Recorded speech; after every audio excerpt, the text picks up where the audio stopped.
আসসালামু আলাইকুম দর্শক, স্বাগত জানাচ্ছি সিএমএম বাংলা টিভির সংবাদে। এখন দেখবেন জামাল উদ্দিন কালাচানের প্রতিবেদনে বিস্তারিত সংবাদ। সভাপতিত্ব করছে দৈনিক নবচেতনা পত্রিকার সম্পাদক প্রকাশক। আমার জানা মতে আপনারা জানেন যে আমিও 87 সাল থেকে সাংবাদিকতার সাথে সংশ্লিষ্ট এবং দেশের দৈনিক খবর যে সময় খুব বহুল প্রচলিত পত্রিকা ছিল, খবরের সাথে ছিলাম, বিভিন্ন পত্রিকার সাথে ছিলাম। এখনও দেশের প্রায় সকল পত্রিকায় লেখা প্রকাশিত হয়। তা আপনার অনেক সম্পাদকের সাথে বন্ধুত্ব আছে। জাতীয় সাংবাদিক সংস্থার সর্বোচ্চ পরিষদ স্থায়ী পরিষদের চেয়ারম্যান, নির্বাহী সভাপতি, প্রধান উপদেষ্টা হিসেবে দায়িত্ব পালন করছি। তা আপনার দেশের ঢাকা শহরের বাইরে অনেক সম্পাদকের সাথে একেবারে ঘনিষ্ঠ বন্ধুত্ব আছে, যোগাযোগ আছে, এখনও সম্পর্ক আছে।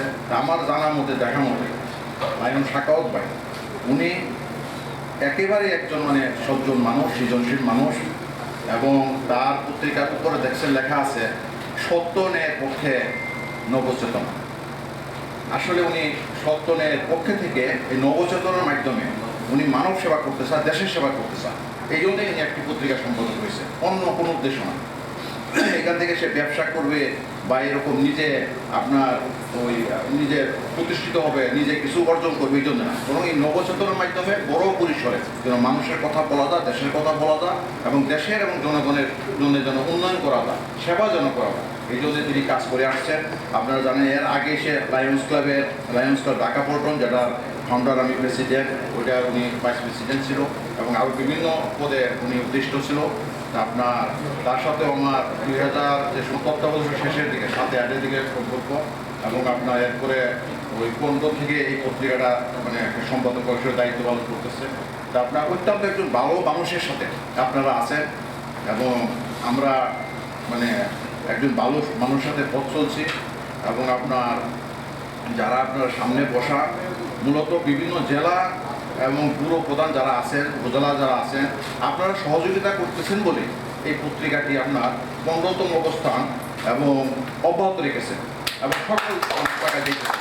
এবং আপনারাই হচ্ছেন পত্রিকার বলা যায় যে ওই শ্বাস প্রশ্বাস বা অক্সিজেন, যেমন মানুষ বাঁচার জন্য অক্সিজেন দরকার, অক্সিজেন ছাড়া মানুষ বাঁচতে পারে না।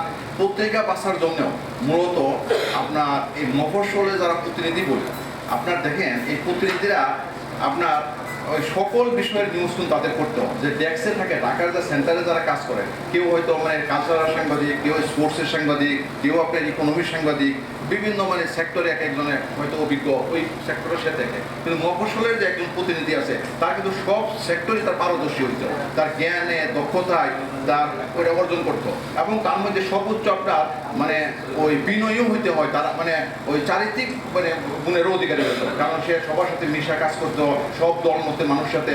এবং এই পত্রিকাগুলির আপনার যে ওই চলার জন্য যে চালিকা শক্তি বিজ্ঞাপন, এই বিজ্ঞাপন কিন্তু মফস্বল থেকে বেশি আসে এবং তাদের এটা সংগ্রহ করতো। কাজে বরং আজকের এই প্রতিষ্ঠাবার্ষিকী আপনার দেখেন ওই আমাদের সাকাওয়াত ভাই ইচ্ছা করলে আপনার এখানে ওই তথ্যমন্ত্রী বলেন, অন্ধমন্ত্রী, অনেক এমপি, অনেক বিশিষ্ট লোক নিয়ে করতে পারতো। কিন্তু তার কাছে আমি যখন জিজ্ঞেস করলাম আমার বিশিষ্ট লোক আমার প্রতিনিধিরা, তারাই আমার অন্তরের মানুষ, তারাই আমার হৃদয়ের মানুষ, তাদেরকে ভালো, তাদের সাথে কথা বলতে চাই, তাদের সাথে সাক্ষাৎ করতে চাই।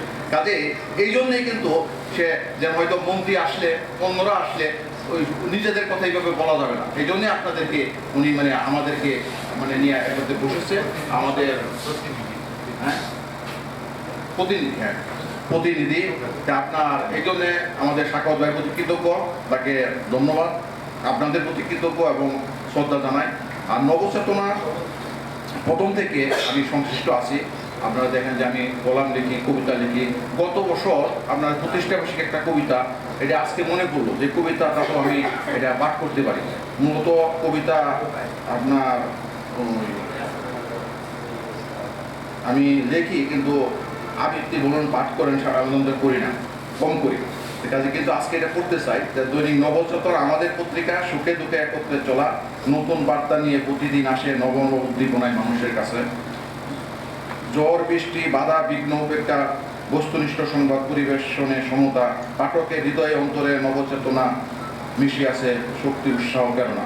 এবং আমরা দেখেন করোনার সময় অনেক পত্রিকা আমি দেখছি বন্ধ ছিল, নবচেতনা কিন্তু অব্যাহত আছে, কোনোদিনই কিন্তু এটা বন্ধ করে নাই। এই জন্য আমি গত বছর এটা লিখেছি নবচেতনার পরিবারের সবাই একসাথে চলবো আমরা মিলেমিশে, সকল দ্বন্দ্ব দূরে ঠেলে কেউ যাবো না সংঘাতে। নবচেতনা প্রতিনিয়ত সফলতার পথে অগ্রযাত্রায় থাকবো আমরা একসাথে। শুভ দিনের মুদের আশা সুনজর, কেউ দেবেন না কোনো জোর। নবচেতনার জন্য অনেক অনেক শুভেচ্ছা, পূরণ হোক তার পাঠকদের শুভেচ্ছা। দোয়া করি মহান আল্লাহর দরবারে নবচেতনা প্রসারিত হোক করে করে। কাজেই নবচেতনা আমার মনে হয় আপনাদের যে এই চেষ্টা প্রচেষ্টা এটা অব্যাহত থাকে সামনের দিনে এই নবচেতনা আপনার সত্যি আপনার প্রত্যেকের ঘরে ঘরে প্রত্যেকের পাঠকের মানে নন্দিত জননন্দিত একটি পত্রিকায় পরিণত হবে এই প্রত্যাশা। এবং আজকের এই নবচেতনার এই শুভক্ষণে আমি সকলের উত্তরোত্তর সাফল্য সমৃদ্ধি কামনা করছি। নবচেতনা আরও ব্যাপক আপনারা মানে কাজের মাধ্যমে প্রসার ঘটাবেন। এবং ইতিমধ্যেই আপনারা শুনেছেন যে পত্রিকাটি শুধু প্রিন্ট ভার্সন না, অনলাইন এবং আপনার ডিজিটাল মানে মাধ্যমে মানে মাল্টিমিডিয়া তিনটা মাধ্যমে এই পত্রিকাটি পাঠকের কাছে পৌঁছে যাচ্ছে। এবং এই পত্রিকা আরও ব্যাপক প্রসার পাঠকপ্রিয়তা কামনা করে সকলের শুভেচ্ছা জানিয়ে এবং আমাদের সম্পাদক প্রকাশক সাংবাদিক যারা প্রতিনিধি আছেন সকলের প্রতি আবার কৃতজ্ঞতা জানিয়ে শুভকামনা করে সকলের জীবন কল্যাণময় হোক, বরকতময় হোক এবং সবাই ভালো থাকেন, সুস্থ থাকেন, নিরাপদে থাকেন এই প্রত্যাশা যেন বক্তব্য শেষ করে সকলকে ধন্যবাদ।